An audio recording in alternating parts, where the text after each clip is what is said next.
राजस्थान में अलवर कलेक्ट्रेट के सामने भारतीय जनता पार्टी एक धरना प्रदर्शन में शहर विधायक परम सम्माननीय संजय शर्मा जी के नेतृत्व में इस धरने पर उपस्थित सम्माननीय नगर परिषद सभापति घनश्याम गुर्जर जी, प्रदेश के कार्यकारिणी सदस्य सम्माननीय सोमनाथ सोलानिया जी, पूर्व प्रदेश मंत्री सम्माननीय सुरेश यादव जी। मैं इस मौके पर एक बात कहना चाहता हूं। आप सब इस बात को जानते हैं कि जिस तरह मेरे पिछले 25 साल के जीवन काल में राजनीतिक रूप से इतनी निकम्मी, निकृष्ट और भ्रष्टम सरकार, ये सिर्फ भाषण देने के लिए नहीं कह रहा हूं, इतनी निकम्मी, भ्रष्टतम, अत्यंत भ्रष्टाचारी सरकार राजस्थान में नहीं, पूरे हिंदुस्तान में कहीं देखने को नहीं मिली। ऐसा जरूर प्रतीत होता होगा। हम भारतीय जनता पार्टी के विपक्ष के नेता, हमारा काम है कि हम सरकार के खिलाफ बोले। ये लोगों को लगता होगा, लेकिन ये सच्चाई है। अपने गिरबान में झांककर अपने दिल की आवाज को सुने। चाहे आम जनता हो, चाहे भारतीय जनता पार्टी हो, मैं तो कहूं अगर दिल से बात करे तो चाहे कांग्रेस का कोई कार्यकर्ता हो, इतनी निकृष्ट, इतनी भ्रष्ट, इतनी ऐसे मंदसी सरकार आज तक राजस्थान में नहीं बनी। पिछले 4 साल से जिस तरह के कारनामे रहे, सिर्फ लीपा पोती के अलावा इस राजस्थान सरकार ने कोई काम नहीं किए। सभी विषय उठ गए हैं, सभी विषय आने वाले समय में उठ जाएंगे। सभी कार्यकर्ता, सभी वक्ता एक से एक बात को जानते हैं। मैं एक बात कहना चाहता हूं साथियों, जिस तरह का राजस्थान का पंचायत राज इस हिंदुस्तान में सबसे मजबूत हुआ करता था, उसकी वो दुर्दशा की है इस राजस्थान के कांग्रेस गहलोत सरकार ने, जिसकी आपको मैं कल्पना करो तो आप इस बात पर एक आकलन कर लीजिए। रेवड़ी की तरह पंचायत समितियां बना दी गई है।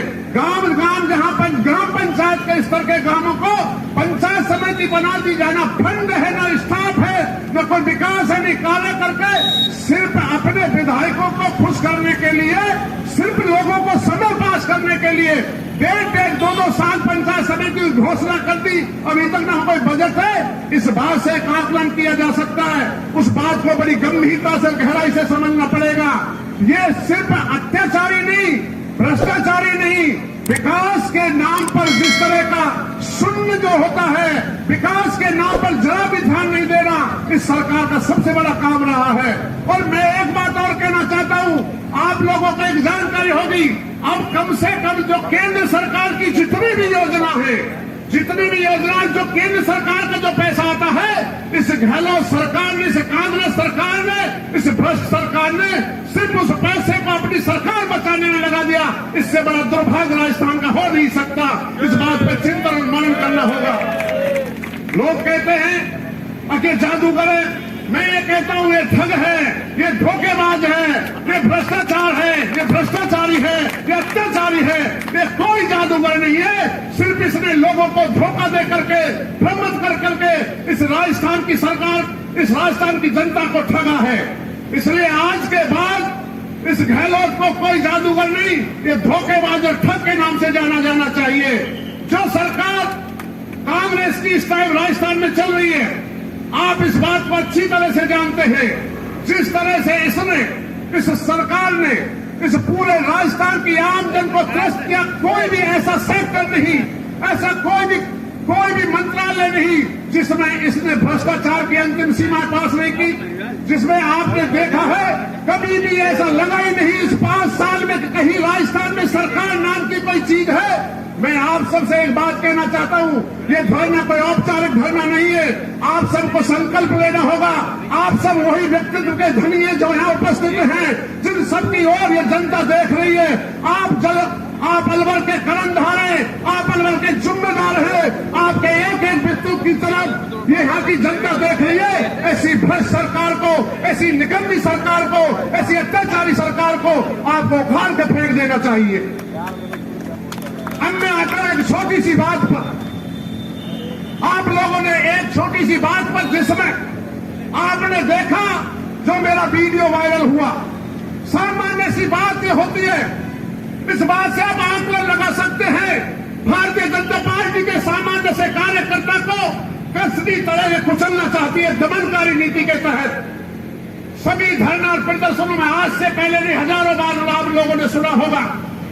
यदि सरकार ने नहीं सुनी, कभी सरकार ने अत्याचार किया, कभी हत्यारों को नहीं पकड़ा गया तो कोहराम मच जाएगा, सड़क जाम हो जाएंगी, नंगे प्रदर्शन कर देंगे, भूख हड़ताल कर देंगे, सरकार को नहीं चलने देंगे।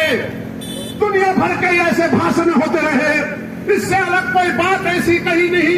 उसके बाद भी मैं अपने घर पर इतनी छोटी सी बात को कहकर के सामान्य रूप से भारतीय जनता पार्टी का कार्यकर्ता,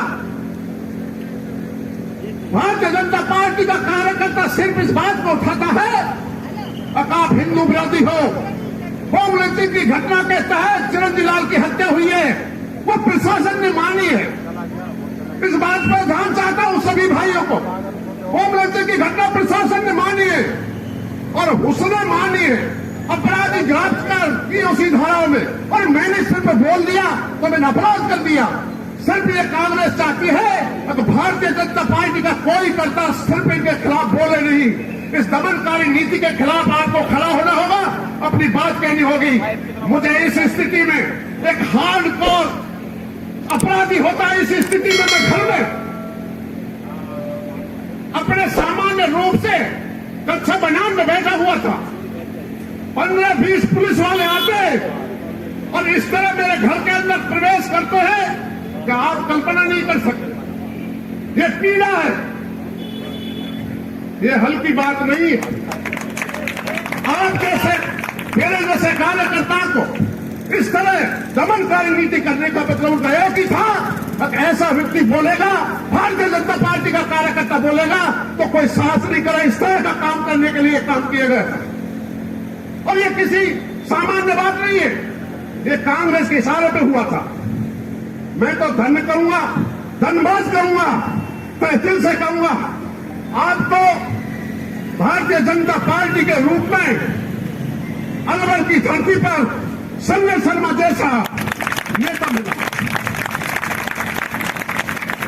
और संजय शर्मा जी यदि उस दिन सच्चाई है वहां नहीं जाते और मेरे जैसे कार्यकर्ता की अगर सहायता नहीं करते, मदद नहीं करते, तो मैं दावे के साथ कह सकता हूं कोई भी आज भी इस बैठे पंडाल से लेकर पूरे जिले के कार्यकर्ता किसी की हिम्मत नहीं होती कि इनके खिलाफ बोल सके। मैं आज इस मंच के माध्यम से कहना चाहता हूं, हमारे ऊपर संजय शर्मा जैसा नेतृत्व है, हमारे ऊपर हमारे और भी बड़े नेता हैं। कांग्रेस सरकार को चैलेंज करना चाहता हूं, प्रशासन को चेतावनी देना चाहता हूं, जितनी भी ताकत लगा देना, हम कांग्रेस की पोल खोलेंगे और अत्याचारियों का नाश करने के लिए, हम संग्राम करने के लिए, संघर्ष करने के लिए भारतीय जनता पार्टी का कार्यकर्ता 24 घंटे खड़ा होगा।